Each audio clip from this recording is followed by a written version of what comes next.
Les renseignements contenus dans le balado Action rapide sont donnés à titre informatif et éducatif. Ils ne peuvent pas se substituer à l'avis des professionnels de la santé. Si vous avez des questions sur votre état de santé, consultez un professionnel. Les animateurs reçoivent des honoraires à visée éducative d'Altamed ou d'Alliance Pharma pour ce balado. Ils sont donc seuls responsables du contenu de ce balado.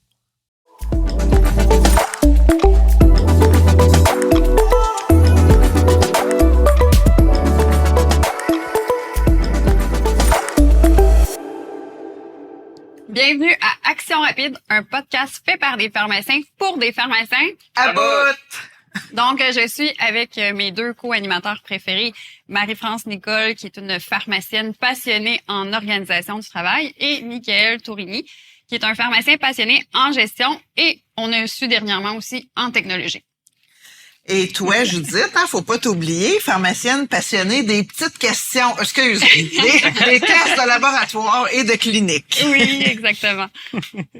Fait que merci à vous deux. Marie-France, peut-être pour commencer, on pourrait reparler des UFC parce qu'il y a beaucoup de gens qui se questionnent. C'est bien le fun, votre podcast, mais ce que j'aime beaucoup aussi, c'est d'avoir des UFC. Y a-tu des UFC? Fait que oui, il y en a. La bonne nouvelle, c'est qu'il y en a. Donc, vous allez sur le site alliancepharma.ca, tout simplement, repérer Action rapide en haut à droite de la page d'accueil. Et en cliquant sur ce lien-là, vous aurez accès à la page dans laquelle vous achetez l'abonnement à 60 $. Et par la suite, vous allez compléter votre questionnaire en auto-apprentissage, qui est une obligation là, pour avoir accès au crédit de l'ordre. Vous aurez ensuite, une fois que le questionnaire est réussi, évidemment, votre attestation que vous pourrez déclarer dans Maestro, tout simplement. Super, bien résumé. Bien résumé. Effectivement. Puis comme à chaque épisode récemment, en fait, on a commencé à remercier des gens du public qui nous écoutent. Fait que cette semaine, aujourd'hui, c'est André Paquette qui nous a donné la permission de le nommer au complet, qui nous écoute sur la route, semble-t-il. Oui, c'est lui qui nous a écoutés en Italie. C'est vrai, oui. C'est vrai. C'est grâce à lui. Pendant un moment, je pensais qu'on était rendu international. J'avais un visionnement à l'extérieur du Canada. Fait que effectivement. Puis il fait dire aussi d'ailleurs qu'il aime beaucoup tes résumés. Donc, oui. On vient d'en parler, mais c'est un de tes fans. Merci André. Écoute, je vais essayer d'être à la hauteur pour cette fois-ci aussi. Fait que je vais commencer par un bref résumé de l'épisode, une mise en contexte plutôt. Dans le fond, on a eu le goût de parler d'adhésion au traitement parce que j'apprends rien à personne. Il y a eu une décision rendue cet été par le Conseil de discipline qui parlait des problèmes là reliés au manque de suivi d'adhésion. C'était par rapport à des médicaments comme l'apixaban, l'athénolol et le sulfate ferreux. L'apixaban était celui qui était le plus problématique dans l'histoire. Je veux pas commenter la décision, je pense qu'on l'a commenté abondamment. Par contre, ça m'a amené une réflexion au niveau des pistes d'amélioration, puis de voir comment on peut, dans nos quotidiens de pharmaciens très occupés, quand même s'occuper de l'adhésion. C'est pas juste une question de bonne volonté. C'est vraiment une question de dire, il faut s'organiser, il faut que ça fasse partie de notre travail. Puis c'est notre responsabilité aussi par le fait même, là. Là, je te vois venir, tu vas nous parler de code de déonto, c'est ça? Ouais, écoute, je suis pas une érudite pour rien. Mais écoute, juste, si tu me permets, là, juste un article. Ça va rester léger. Là. Ça va rester léger. Écoute, c'est 3 lignes, mais après ça, je te promets qu'on arrête ça là. Les jeunes nous écoutent au volant, je veux pas qu'ils s'endorment. Non, ils auront pas le temps. Écoute, Okay, je te fais ça dynamique. Je te laisse aller. C'est l'article 6, dans le fond, et je le cite. Le pharmacien a le devoir primordial de protéger et de promouvoir la santé et le bien-être de ses patients. Il doit notamment aider ceux-ci à retirer tout le bénéfice possible de leur thérapie médicamenteuse. Oui. Cet article, ce que ça démontre vraiment, moi, quand j'entends ça, c'est que c'est vraiment un devoir. Parce qu'on a vu sur les forums, à un moment donné, que c'était comme un peu... on est débordé. Je comprends qu'on est débordé, mais ça reste quand même que c'est notre responsabilité et c'est notre devoir de s'assurer de l'adhérence au traitement. Puis le pire, ce que moi j'aime souvent dire, c'est que c'est une tâche un peu comme la DVCC qu'on peut reléguer un peu du côté technique parce que justement, on est débordé. Moi, ce que je faisais quand j'avais un renouvellement, là, un panier, puis que je voyais qu'il y avait une médication chronique qui avait pas été renouvelé. Je voyais l'ATP qui avait fait le renouvellement ou qui avait pris la commande web ou téléphonique. Puis, moi, mes ATP étaient bien avisés que si un patient ne renouvelait pas une de ses médications chroniques, de poser la question. Donc, si le panier arrivait à moi puis que j'avais pas une note au dossier qui m'indiquait pourquoi le patient ne voulait pas son médicament, là, j'interpellais l'ATP. Puis là, clairement, elle roulait les yeux parce qu'elle me voyait venir avec mes gros sabots de dire « Bon, Judith, la fatigante qui va encore me poser la question, pourquoi le patient n'a pas renouvelé? » Et si elle avait la réponse, ma réponse était « Mais pourquoi tu ne l'as pas écrit au dossier dans l'ordonnance du patient? » Et si elle me disait « Ah, je sais pas, je lui ai pas demandé », je lui redonnais le panier et je lui disais « Je t'annonce que tu vas rappeler le patient et tu vas écrire la note. » Fait qu'à force de répéter et répéter, c'était fait d'emblée. Donc, si dans le chaos, puis je suis débordée, que j'oublie finalement, parce que là, il y a un line-up de patients qui est débarqué, puis j'ai oublié d'aller... Mais il y avait au moins une note technique que le patient avait été questionné du pourquoi. Et là, après, ben selon mon jugement, ben là, je décidais si j'appelais le patient ou pas et si je faisais une intervention supplémentaire. Excellent. Puis effectivement, puis tu sais, c'est dans le code de déontologie, mais c'est aussi dans les standards de pratique. Je te rassure, Michael, je vais pas citer les standards de pratique, je vais juste les nommer. Mais la surveillance de la thérapie, ça vous dit quoi, vous autres, là, quand on parle de ça? Dans le suivi, je dirais l'efficacité. Il y a l'efficacité, tout à fait. La sécurité. La sécurité. Puis le troisième, c'est l'adhésion. Moi, j'appelle ça la Sainte Trinité. Je sais pas si c'est mon passé religieux, là, mais c'est ça. Mais ça trahit ton âge. Ça trahit mon âge, effectivement. Mais la Sainte Trinité, c'est l'efficacité, la sécurité, l'adhésion, ou certains vont dire efficacité, tolérance, adhésion, pour faire ETA. C'est un acronyme là, que je vois des fois dans certains dossiers, là, dans la documentation. Judith, tu nous as abondamment parlé d'efficacité et de sécurité dans les épisodes précédents. Puis c'est super. Mais on n'a pas parlé encore d'adhésion, fait que je pense que là, c'est l'occasion. Parce que ça arrive des fois qu'on se rend compte que notre patient, il a pas pris son traitement, mais depuis Noël passé. Et c'est même pas c'est même pas une blague. Il y a quelqu'un hier qui me parlait que son patient, ils se sont rendus compte que depuis le mois de décembre, qu'il n'avait pas renouvelé. Et il continuait de dire qu'il le prenait. Fait que c'est quand même étonnant. Puis là, dans le contexte d'élargissement de notre pratique, c'est sûr qu'on a cette responsabilité-là. Puis moi, je me questionne aussi comme, tu sais, on va être prescripteur aussi, hein. Fait que, tu sais, je me dis, là, ça va amener toutes sortes de choses. L'approche Vigie dans tout ça. Toi, Judith, là, c'est quoi tes trucs pour arriver à faire une bonne job avec l'adhésion? Ben, c'est sûr que souvent, moi, aussitôt que j'ai un panier, là, même si c'est juste une boîte de bandelettes que le patient renouvelle, je vais pas juste dire une boîte de Contournex, puis je vais automatiquement regarder dans le dossier du patient. Puis c'est de là aussi d'impliquer la DVCC, sa chaîne de travail, qui donne amplement le temps de juste regarder le dossier au lieu de regarder les viales. Aussitôt que j'ai quelque chose de chronique qui est à -2, -3, automatiquement, je vais interpeller le patient s'il n'y a pas de note. Parce que à l'époque, j'avais ma pharmacie, fait que j'avais ma façon de faire sur l'adhésion. Mais là, maintenant, quand je me promène, surtout une pharmacie que je connais pas trop la gang de pharmaciens, comment ils sont forts sur l'adhésion, je recule des fois plus qu'1 an. Et j'ai découvert des perles phénoménales. Entre autres, un de mes cas, là, ça aurait pu justement mal virer. Puis j'aurais été une pharmacienne impliquée dans la décision si j'étais pas reculée de il y a 9 mois. Ouais. C'est un patient qui était sorti de l'hôpital 9 mois auparavant pour une angioplastie avec stent. Il y avait la combinaison ASA, clopidogrel. Au moment de sa sortie d'hôpital, il y a eu son aspirine, il y a eu le clopidogrel. Mais après, il n'a plus jamais renouvelé son clopidogrel. Donc, j'ai laissé une note, parce que j'étais pas capable de le rejoindre au téléphone, j'ai laissé une note dans le panier, puis chose que je tiens à mentionner, surtout que je me promène partout, fait que des fois, je suis là juste une journée et je retourne pas à la pharmacie. Si j'ai pas été capable de parler au patient et que je laisse une note au panier, puis que j'ai pas parlé au patient, j'écris dans la note de l'ordonnance, j'ai laissé note dans le panier Passera pour questionner le patient sur l'observance. Fait que je me dis, si mon collègue ne fait pas le travail ou ne va pas noter la réponse du patient, au moins j'ai laissé une trace que j'avais l'intention de le faire. Donc, le patient finit par passer, je suis encore en service.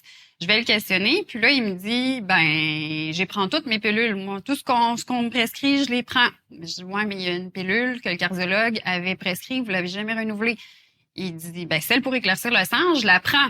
Je dis, oui, votre aspirine, vous la renouvelez, mais il y en avait une deuxième pilule. Là, il me dit, je vais aller voir chez moi. Il dit, moi, je vous le dis, là, tout ce qu'on me prescrit, je le prends. Je dis, vous pouvez vérifier, monsieur, mais on vous a donné pour 30 jours. On est 9 mois plus tard. Clairement, il vous en reste plus à la maison. Et là, il insiste qu'il veut aller vérifier chez lui. Donc, j'ai gardé le panier à côté pour être sûr qu'il m'oublie pas. Le patient est fiable, me rappelle, puis il dit, vous avez bien trop raison. Je sais pas pourquoi. Fait que l'histoire, on ne dit pas pourquoi le clopidogrel n'a jamais été renouvelé.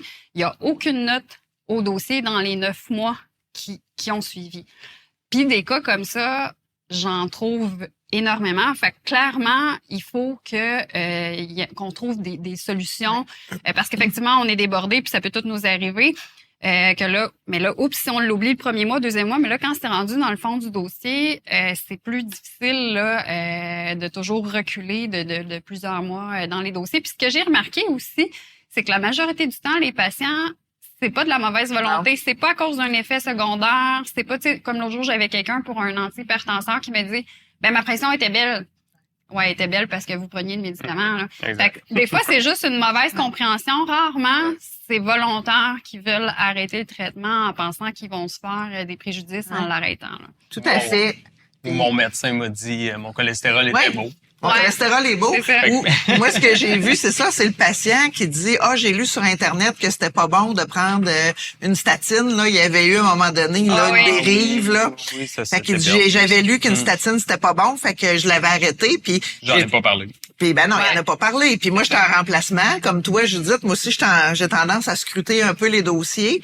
Puis c'est là qu'on l'a rattrapé. Puis il dit, mon Dieu, je savais pas ça. Puis il l'a repris tout simplement. Fait que c'est pas des interventions qui sont longues, mais c'est important de les faire et de les documenter.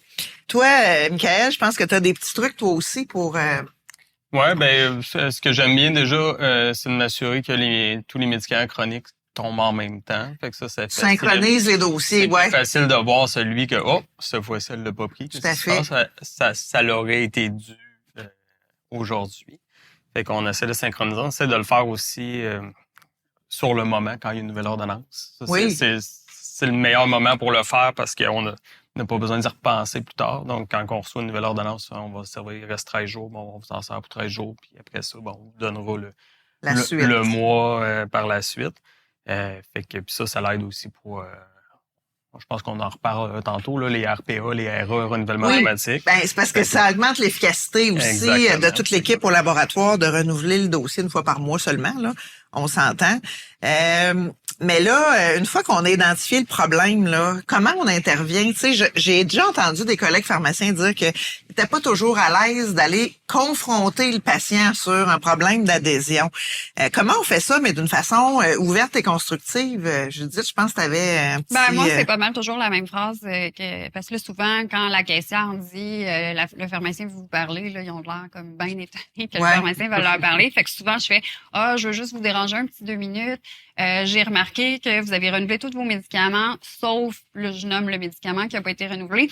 Je veux juste m'assurer que c'est pas notre erreur, qu'on n'a pas oublié parce qu'on a le dos large, là, c'est toujours de notre faute. Fait que je prends déjà le blâme que on a oublié de le renouveler. Fait que je veux juste être sûre que c'est pas un oubli de notre part. L'avez-vous demandé, là? Là, j'ouvre la porte à ce qu'il va me répondre du pourquoi, puis après, je vais élaborer.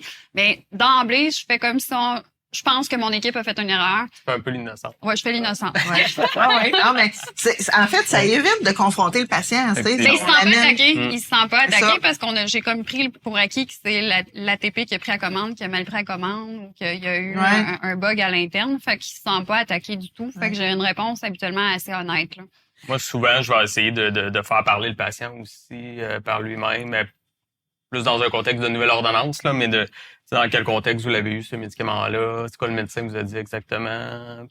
C'est sûr, parce que si le patient comprend pas pourquoi il le prend, il y a de bonnes chances de l'arrêter. Des fois, on va détecter des gens qui, même si on leur dit que c'est un médicament qui va être pris à long terme, le fait de faire dire, t'es sûr qu'il l'a bien entendu. Oui, effectivement, c'est une bonne idée. Oui. Puis c'est ça vient de la bouche du patient, là, la compréhension est plus grande. Moi, j'aime bien aussi poser la question, comment ça se passe avec vos médicaments? Supposons que j'ai identifié un problème, je pose la question at large, puis là, je vois où le patient se situe, si lui, il voit un enjeu avec ses médicaments. Puis quand, ici, il n'y a pas rien de spécial, ben là, je vais l'orienter sur tel médicament. Puis ce médicament-là, y a-t-il quelque chose de particulier? Si je vois que ça fait une couple de mois qu'il le prend pas. Puis là, souvent, ça permet d'ouvrir la discussion d'une façon beaucoup plus soft, beaucoup plus constructive pour le patient. Puis laisser parler le patient. Des fois, là, on pose la question, puis on va donner la réponse en même temps. Là. Accepter qu'il y a un silence, laisser le temps au patient de réfléchir puis de nous répondre. Moi, je vois que ça a vraiment un impact. Puis après ça, on est capable d'adapter notre intervention en fonction de ce que le patient vit. Fait que puis souvent, on va découvrir soit, comme on disait, une mauvaise compréhension ou un effet secondaire ou juste un oubli pur et simple. Là. Souvent, j'y pense pas, c'est le soir. Le soir. Bon, la statine le soir, ça, c'est une intervention que je fais super souvent. Prenez-la donc le matin avec le reste de vos pilules. On vient de régler le problème. Ils savent pas. Ils savent pas. Ça leur a été dit le soir. Fait que moi, je pense que la surveillance, c'est vraiment une activité à valeur ajoutée. Ben, moi, je suis un petit peu plus direct que je suis dans Pour ceux qui connaissent Judith, ils comprennent. comprennent. C'est ça. Ceux qui ont travaillé avec moi, c'est que j'ai des opinions très tranchées. Pour moi, c'est la base de notre travail. Puis, comme je répète, là, t'as pas besoin de te mettre à jour. Dire, j'ai pas eu le temps de me mettre à jour sur une formation continue, j'étais pas au courant, là.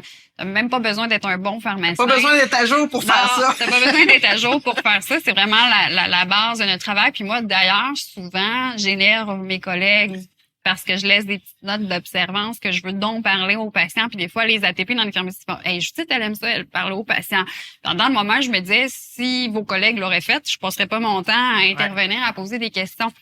Puis une anecdote, j'ai un ami pharmacien qui va se reconnaître, là, qui a un petit humour noir, puis on aime bien ça, s'agacer. J'avais laissé une note d'observance pour du calcium pour une patiente.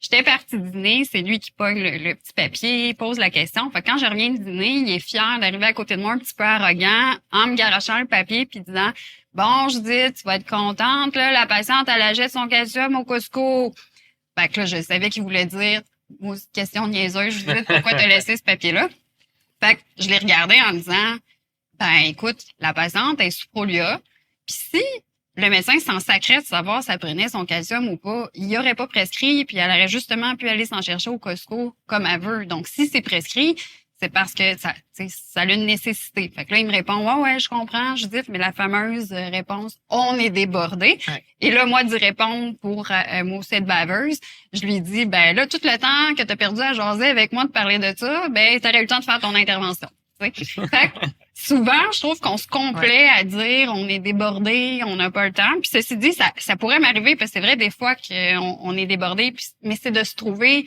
des outils et des solutions pour essayer qu'il nous en passe le moins souvent possible parce que le patient n'a pas nos connaissances puis il connaît pas toujours l'importance de son traitement puis c'est notre travail de lui expliquer. C'est à nous autres d'avoir cette vigilance-là, là, s'assurer qu'il y a rien qui est échappé dans le dossier, là. Puis comme on disait, à mon point de vue, c'est la base, là, effectivement. Puis moi, je me dis tout le temps, si j'ai pas le temps comme pharmacien de m'occuper de l'adhésion au traitement, il y a peut-être d'autres choses que je devrais lâcher. Oui, exactement. Il y a peut-être d'autres tâches qui sont des tâches qui sont pas des tâches de pharmacien que je devrais lâcher pour me concentrer là-dessus. C'est ça aussi l'approche Vigie, là. Oui. Ça pourrait-tu être en partie délégué, mettons dans une ATP ou une TP qui ferait de la DVCC, pas à 100%, là, mais de faire un pre-screening. De flaguer, tout à fait. D'être plus alerte là-dessus pour que quand ça arrive à toi, la job est faite. Que la job est faite, que c'est flagué, que tel médicament, là, il semble avoir un délai dans le renouvellement. Ben moi, comme pharmacienne, c'est sûr que si c'est flagué, je vais tout de suite aller voir, puis je vais en discuter avec le patient. Et là, je vais adapter mon intervention, mais j'ai pas à rechercher le problème, il m'est déjà signalé. Là. Pour le pharmacien, il reste juste le côté clinique de l'intervention. Tout à fait. La collecte d'informations. L'ATP qui l'a signalé pourrait très bien commencer la note. suivi adhésion, puis mettre les informations, puis moi, après ça, je vais continuer la note, là. Il y a vraiment ça. Mais j'ai l'impression qu'on répète souvent les mêmes messages, hein. Des fois... Ah oui, c'est l'histoire de notre vie, que ce soit avec les patients, les enfants, les employés. Il faut toujours répéter, hein. Oui. C'est pas parce que le patient a compris aujourd'hui qu'il faudra pas répéter dans un an. Non. Ce qui est important dans tout ça, après ça, ben, c'est de penser à documenter nos dossiers. Parce que, comme le dirait un grand sage, Oui. si c'est pas écrit, ça n'a pas été fait. Non. Fait que quand même tu dis, je l'ai fait plusieurs fois, s'il n'y a aucune note nulle part, aucune trace de tentative de communication. Puis, tu sais, on n'est pas les seuls. Tu sais, moi, cet été, ma tante a été aux soins intensifs suite à un AVC, puis je voyais l'infirmière passer peut-être 5 minutes avec le patient, puis elle passait 10 minutes à écrire ce qu'elle avait fait. Fait que, tu sais, tous les professionnels, c'est comme ça. Puis là, c'est là, est-ce que l'intelligence artificielle, ou tu sais, pour nous aider à faire des notes, Comment on peut être plus efficace là-dedans aussi. Là. C'est ça, avec l'intelligence artificielle, puis de s'entendre sur l'équipe de comment on laisse une note, tu sais, de toujours dater, de mettre les initiales de qui a écrit la fameuse note ou des espèces de signatures électroniques, puis de s'entendre sur qu'est-ce qu'on écrit. Tu sais, quand on parlait des fameuses statines que les gens oublient, fait que de dire patient suivi adhésion, patient dit qu'il l'oublie parce que c'est le soir, et suggérer de prendre le matin, s'assurer mois suivant que le patient va renouveler. Fait que oui, on lui a dit, mais de vraiment le mentionner dans le dossier. Puis honnêtement, je trouve pas que c'est si long que ça à documenter pour vrai, là. Quand l'intervention est faite, là, tu sais, t'es pas obligé de mettre une page complète, là, tu sais, de dire que t'as fait le suivi, que t'as discuté avec le patient, puis c'est ça la solution qui a été identifiée. C'est suffisant. Vraiment. Mais là, il y a toujours les patients un petit peu plus récalcitrants là, qui veulent rien savoir. Là. Tu sais, t'as beau avoir fait la meilleure job du monde, ils veulent pas. Comment on gère ça? Avisez-vous le médecin? Est-ce que faut demander la permission au patient pour aviser son médecin? Ben moi, c'est pas tant une permission que je lui annonce que je vais le faire. Là, je lui laisse pas tant le choix. Moi, ce que j'ai remarqué, tu sais, autant que vous allez pouvoir maintenant m'appeler la manipulatrice de patients.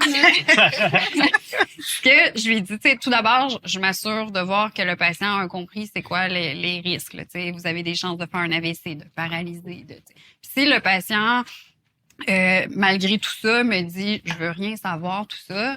Là, je lui annonce que je vais contacter son médecin. C'est pas tant une autorisation que je fais de dire, ben là, moi, s'il vous arrive quelque chose, moi et votre médecin, on veut pas être tenu responsable de ça. Vous me semblez bien comprendre c'est quoi les risques. Je vous respecte, je vais pas aller vous forcer à la maison à prendre le médicament. Mais je vais contacter votre médecin et attendez-vous à ce que votre médecin vous appelle pour vous faire signer un refus de traitement. Et là, la majorité du temps, quand le patient réalise qu'il va être impliqué dans la décision, puis ça va tout y revenir dessus, la majorité du temps, ce qui me répond, c'est « OK, je vais le prendre d'abord ». La majorité du temps, et quelques entêtés là, qui continuent de dire « Non, je veux pas », il y en a jamais un qui m'a répondu « Je t'interdis d'aviser mon médecin ». Parce que souvent, ils ont le courage de leur opinion, puis ils disent « C'est beau, avise-le ». Là, j'ai jamais eu un patient qui me dit « Je veux pas que tu l'avises ». OK. Puis, Marie-France, c'est peut-être notre érudite en cas de déonto, en standard de pratique, mais la responsabilité du pharmacien dans tout ça, c'est quoi?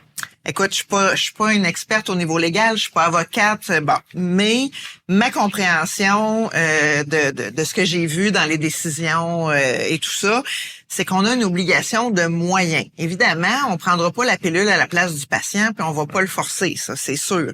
Mais on a l'obligation d'intervenir quand on voit ou on est avisé qu'il y a un problème d'adhésion, d'intervenir dans la mesure du raisonnable, donc prendre les moyens raisonnable pour sensibiliser le patient à l'importance et ensuite c'est de s'assurer que on a fait notre job là puis documenter, tu sais, je pense que c'est le secret là. La note du professionnel qui inscrit au moment où il fait l'intervention, voici ce qui a été dit. Le patient veut rien savoir, j'ai avisé le médecin.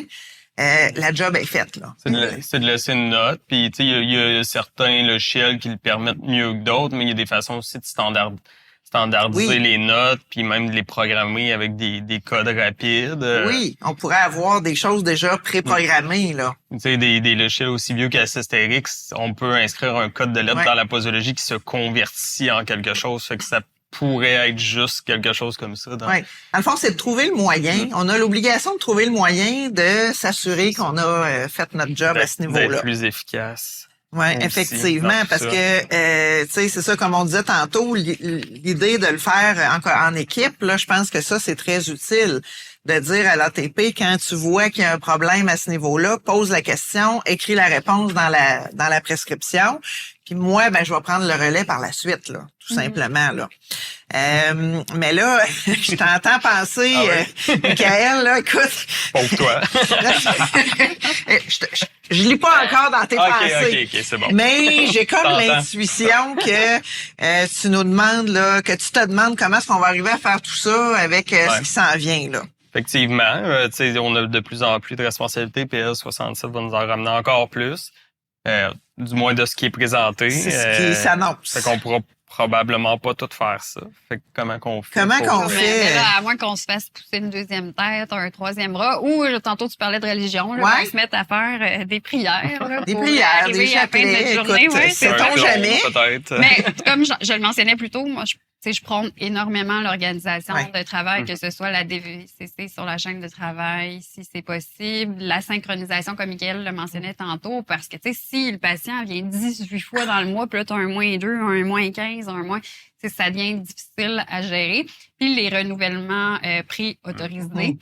Vraiment, moi, quand j'ai vendu ma pharmacie, j'étais à 90% de renouvellement pré-autorisé. Et d'ailleurs, la pharmacienne qui m'avait acheté, elle était venue un petit peu espionner avant de signer. Puis le comptable m'avait appelé pour dire, elle trouve que c'est beaucoup trop tranquille pour le volume d'ordonnances. Ben, je dis parce que tout est planifié. Fait que si tes paniers sont bien distribués sur ta journée, que t'as pas un rush à 4 heures, que tout le monde vient de renouveler, puis que là, t'es entends chialer dans la salle d'attente, c'est là que tu risques d'en oublier puis de le laisser passer. Fait qu'en renouvellement autorisé, de un, la technicienne a choisi le moment pour contacter le patient. Fait que là, elle pose la question du pourquoi qu'il renouvelle pas. Elle met sa note parce qu'elle non plus est pas dans un rush. Fait que quand tu as le temps d'examiner ton panier, que t'es pas stressé, que t'es pas en train de faire une sortie d'hôpital en même temps, ça diminue grandement les chances que tu en laisses passer une puis que tu fasses pas ton intervention. Ça change vraiment une vie là, dans un laboratoire. Là. Ah, Moi, ça va m'avoir permis de ne pas recruter d'ATP pendant 2 ans.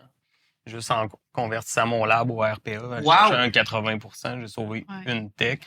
Pallié à des congés de maternité, justement. Là. Fait que pendant 2 ans, on a réussi juste en étant super proactif sur le recrutement RPA de sauter en répartissant ton travail sur toutes les heures d'ouverture. Si c'est plus tranquille le soir, ben là, ils le font. Puis une anecdote que j'aimais beaucoup, quand une de tes conférences que j'ai assistée, j'ai donné l'anecdote, une pharmacie qui roule à peu près 1000 RX, qu'on est 2 à 3 pharmaciens. Un matin, j'arrive, puis là, il me dit, j'espère que t'es en forme, Judith, parce que là, j'étais la seule pharmacienne jusqu'à 11h, 11h30 le matin. J'avais un 2h, 2h30 toute seule. Je suis allée voir une ATP qui fait de la DVCC et j'ai été capable de rouler. Puis, justement, c'est une pharmacie aussi qui fait des renouvellements préautorisés. Fait que je gérais juste les urgences. J'avais mon ATP qui faisait de la DVCC. Puis, honnêtement, j'aurais pu tenir ça plus que pendant 2h, 2h30. Là. Fait que quand t'as des urgences, ça aide vraiment à mieux répartir. C'est que tu as comme une capacité tampon là, dans ta gestion de travail, dans ton organisation, qui fait que tu es capable de gérer un imprévu sans que ça devienne chaotique, là, effectivement. Fait que dans le fond, moi, ça me fait penser à une anecdote là que j'ai il y a quelques années, un jeune pharmacien propriétaire qui, étonnamment, il était dans un milieu où il n'y avait pas de croissance de population. Mais son nombre de prescriptions avait un taux de croissance anormalement élevé. C'était un beau problème, mais au point où sa bannière lui demandait qu'est-ce que tu fais? Parce qu'il était au-delà des prévisions, il était vraiment hors norme. Ben, dis-moi, il dit, je fais rien de spécial, là. Tu sais, c'est un pharmacien qui était dédié, qui était là, qui faisait beaucoup d'heures dans son lab, qui prenait soin de ses clients. Puis, il dit, c'est pas compliqué. Il dit, je fais un bon suivi de tous mes patients. Il dit, c'est pas un énorme volume, fait que il dit, je prends le temps, puis lui, il synchronisait ses dossiers. Ça, c'était la première chose. C'était une des premières choses qu'il faisait. Il synchronise ses dossiers. Fait qu'il dit, moi, quand je rentre dans le dossier, là, je vois tout ça d'un coup d'œil. Puis, il dit, quand je vois qu'il y a de quoi qui marche pas au niveau de l'adhésion, j'interviens tout de suite. J'attends pas deux mois, j'interviens tout de suite. Puis, je m'assure que les patients, ils renouvellent tous leurs médicaments. Puis même, il dit, j'ai poussé la chose encore plus loin au niveau des PRN. Il dit, moi, je voulais m'assurer que par le temps que le patient revienne le mois suivant, il manque pas de médicaments. Fait qu'il dit, j'y offrais ces PRN qui risquaient d'avoir besoin. Puis il dit, avec ça, il dit, j'ai augmenté effectivement le nombre de prescriptions. Mais il dit, moi, il dit, je sortais de l'école et je pensais que tout le monde faisait ça comme ça. Fait qu'il dit, juste de bien faire ma job, et je me suis rendu compte que non seulement les patients étaient contents, puis en plus, c'est rentable. Puis honnêtement, les patients, ils appréciaient ce service-là. Fait que toi, Michael, là, au niveau là d'amener ces changements-là, vous avez parlé d'RPA, de DVCC, c'est des gros changements à amener dans le roulement. Comment tu fais ça?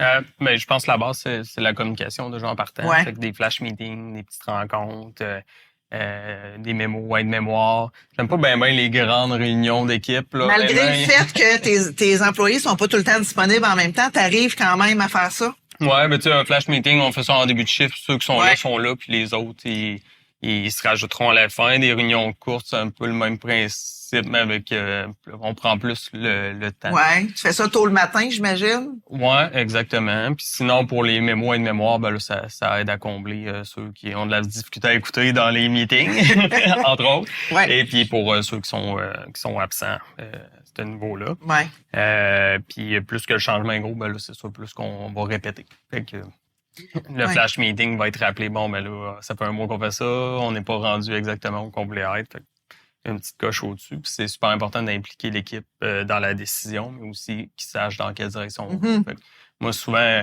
même des fois, je me fais reprocher de promettre des choses à l'avance parce que quand j'explique ma vision, je peux être 2-3 ans à l'avance. Fait que là, ils ont l'impression que ça arrive jamais. Ouais. Même si je le dis clairement, tu sais, dans Ouais. 2-3 ans, on va être rendu là. Fait que, tu sais, d'expliquer la vision, ils savent dans quelle direction le bateau s'en va. Fait que ils se retrouveront pas au bout d'une chute sans être au courant. Puis, demander ce qu'ils en pensent, monter un plan d'action avec eux, les impliquer dans les responsabilités. Puis, je pense qu'au final, il faut que tu connaisses tes employés, puis c'est lesquels les employés clés, puis les autres qui vont juste suivre à la fin, puis c'est bien correct aussi. Ouais. Fait que, pas essayer de donner des responsabilités à quelqu'un qui en veut pas non plus. C'est pas tout le monde qui est valorisé dans le fait d'avoir des responsabilités. Il y en a que ça va être super motivant pour eux puis vont vouloir aller plus loin avec ça. Fait qu'il faut les connaître puis savoir bien s'entourer. Effectivement. Hey, je serais rendu à mon résumé. Ben oui! André, écoute, là. André, C'est pour toi, ce résumé-là. Là, je te le dédie. Donc, on a conclu que la surveillance de la pharmacothérapie, c'est vraiment la responsabilité du pharmacien. Ça inclut l'efficacité, l'innocuité ou la tolérance, puis l'adhésion.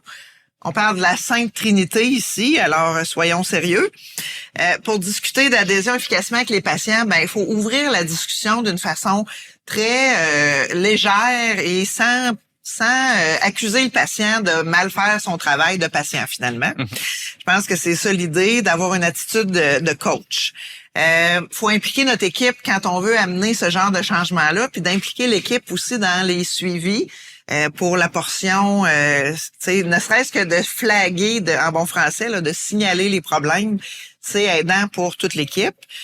De pas oublier, surtout, de documenter les dossiers. Même si c'est court, c'est ça qui fait la différence. Fait que, oublions pas de documenter nos dossiers. Bon, excellent résumé encore une fois. Merci, Judith. Puis moi, j'ajouterais pour terminer que l'adhésion, c'est pas une banalité, là, c'est vraiment la base de notre travail. Puis même si on est débordé en équipe et avec des bonnes procédures, c'est possible d'y arriver. Effectivement. Donc, c'est ce qui conclut notre épisode. Mais juste avant, on est rendu à la nouvelle section, la petite question pour Judith. Oui! Fait que cette semaine, la petite question pour Judith, c'est... Et là, je la lis. C'est une vraie question qu'on a reçue. Donc, j'ai prescrit du valacyclovir à une patiente avec des lésions ressemblant à du zona sur son épaule droite. La DFGE au DSQ est à 58 ml/minute. Là, ça dit pas si elle a été désajustée ou pas. Donc, comme la patiente a un petit poids, finalement, ça le dit. J'ai fait le calcul ajusté à la surface corporelle de la patiente et ça donne 53 ml/minute. Puis, Cockcroft donne 42 ml/minute. je sais qu'on a dit que Cockroft est mort, mais le Valacyclovir, tu as dit que c'est néphrotoxique et quand même 42 ml/minute. Est-ce que je donne BD ou TD? Oh là là, mais quelle belle question qui nous démontre à quel point on ne veut pas lâcher Cockroft. C'est ancré, là, c'est une dépendance affective. Là. On Vraiment. aime Cockroft, alors je vais le répéter encore une fois. Cockroft est mort. Terminé. Terminé. Donc, avec cette réponse, on a un DFG ajusté en haut de 50 ml/minute. Donc, on laisse le Valacyclovir à 1 gramme TID. TD. Parfait. Fait que, merci tout le monde. Merci de Merci. votre présence. Merci. Fait que, C'est ce qui termine ce bel épisode Ce bel sur épisode. l'adhésion au traitement. n'hésitez pas, si vous avez des sujets que vous aimeriez qu'on parle, vous pouvez l'écrire en commentaire ou nous envoyer des messages comme vous le faites si bien jusqu'à maintenant. Donc, on prend les petites questions aussi pour nos prochains épisodes. Salut à tout le monde! Merci.